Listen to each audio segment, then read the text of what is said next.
So the problem with preppers, I was just talking to my brother, one of them, and he was asking me if I didn't think prepping was antithetical to changing society. And I don't remember the exact tack he was taking, and I didn't agree with his exact thought, but I do agree that there is a downside to being a prepper, to the whole SHTF, Tiwaki, world without rule of law mindset that can get us in trouble if we're not careful. And it is simply that I think sometimes for a lot of men, maybe a lot of people, the reset, the collapse, the world without rule of law is a wishful thinking, because they see that the world has come to a place where something should be done, but we don't want to do it. We want to pretend like there's going to be a reset that's going to come and do the hard work for us. And it may. I'm not saying it's not. We live in a fragile world, highly dependent on things that are not natural.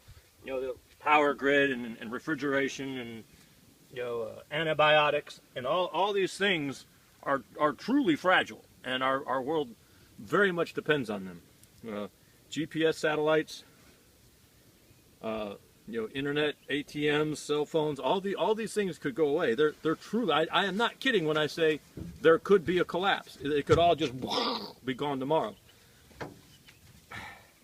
Historically, and we live in unhistoric times. History is not a real good judge for where we are today, because we have a society and a world and technology and things that we don't comprehend, and history has never seen anything like it before.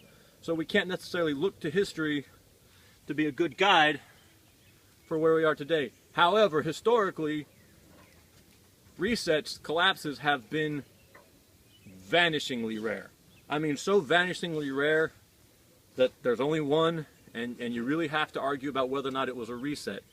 You know, the Black Plague, and I think it was the 1300s, decimated vast swaths of the world, didn't actually cause any governments to collapse or fall.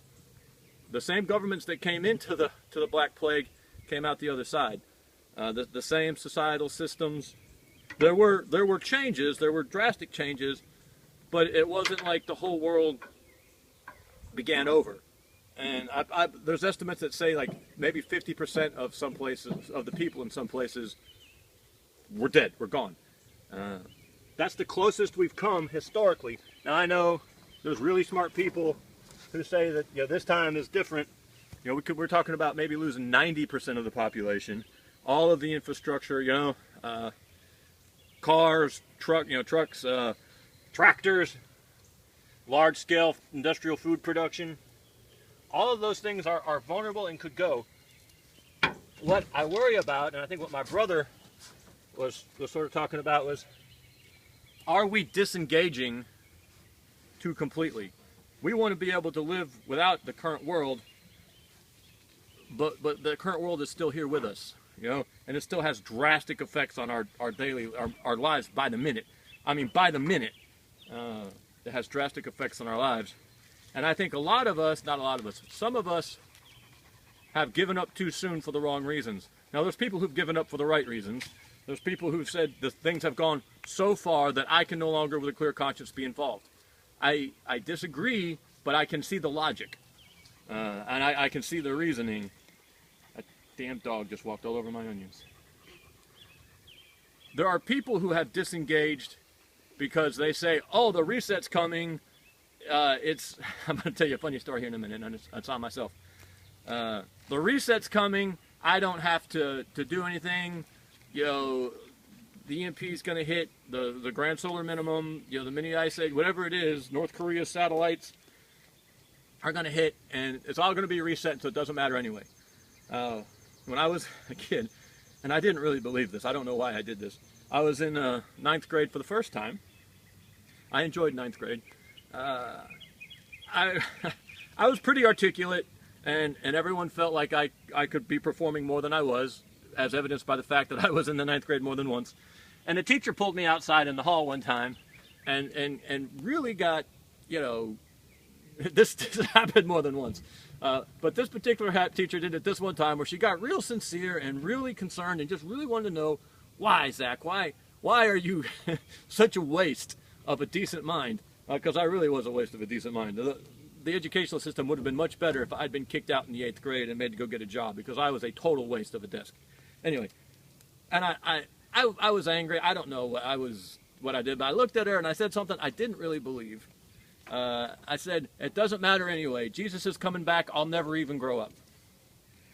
I think I said the end times are coming, or I can't remember. I said something along those lines. The end times are coming. I'm never even going to grow up anyway. I didn't really believe that. It shut her up, though, which was probably what I was trying to do. Although later on she came back in tears and wanted to talk to me about it some more, so I didn't really accomplish my goal.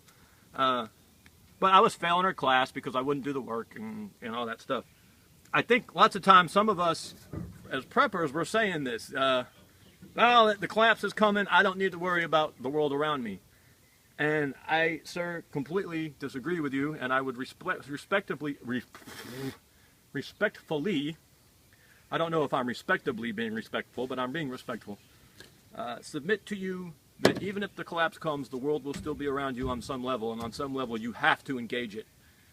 On some level we have to be able to look ourselves in the mirror in the morning and say, we did our best, we tried. As men, one of our main jobs is the safety and security of the freedom of our family and those around us. And I don't think we can, with a straight face, say we're really doing that if we're completely clocked out waiting for the world to burn around us. Now, remember, I'm saying people who believe their conscience has been breached to the point where they can no longer interact with this system, I accept that. I accept that argument. I disagree, again, respectfully and hopefully respectably, but I get that argument, and I'm not talking to you. I wouldn't try to ask you to go against your conscience. If you believe that the system is so corrupt that it's an affront to God for you to interact with it at all, then I accept that, and I salute your principles and your courageous stand. But if you're just thinking the whole world's going to burn, it doesn't matter, or those people who, you know, they'll get in with one of these wacko weirdo people who say the world is ending on August 21st, and so they max out their credit cards and, you know, pull out their 401k, and on August 22nd they're sitting there looking really stupid. Look, I would love for there to be a collapse and a reset, and I say that knowing the terrible human cost it would bring in suffering, but it would be creative destruction. What came out on the other side would be stronger, would be better. We would have a chance to go again. I don't know that we're going to get that. That would be a blessing, and I'm not sure that we're not past the point of blessing. But you know, if prepping for you is an excuse to not get involved or to pretend like none of this matters, then I think you're missing the boat. And not that I'm saying this is such a wonderful system that we want it to keep going, but it's just never going to go completely away. We're never ever going to have something happen where we never have to deal with people or tyrants or people who want to be tyrants, or you know, godless people who want to try to force us to live their godless lifestyles. That is always going to be with us no matter what. If we're not confronting it now, we won't confront it later. And we will always have to confront it, because there is an evil in the world that wants to force us to choose. Even if, well, anyway, we won't. I'm going to get all religious on you, and not everyone shares our beliefs. But that being said, we have to engage on some level. Even, you know, if you're a Christ follower like we are, we have no choice but to be engaged on a certain level. We don't have to be engaged as much as the Churchians, the Churchians tell us we do, or the way the Churchians tell us we do, but we do have to be engaged on some level. We can't just wash our hands of the world and walk away and watch it burn. And I think that's what some of us think we're going to do, and that's why some of us think we're not going to have to, or think we don't need to be involved. I don't think very many people with children or grandchildren act this way or think this way. I think it's more of a young person thing or a single guy thing, and I'm not beating on you single men. Men are the answer, even you single guys. Talking to my brother, it made me think about this, and I've thought about it in the past before. Are we prepping for the right reasons, or are we prepping as an excuse? Is our prepper porn, is our doomsday fantasies really an excuse for us not to deal with the world as it is?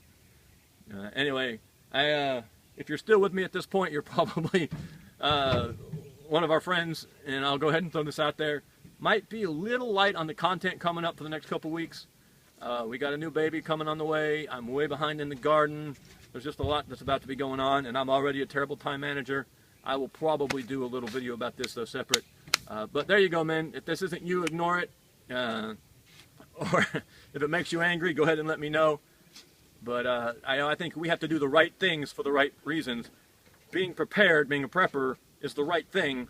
Are we doing it for the right reasons? And I think that's important. Thank you, man. We appreciate you.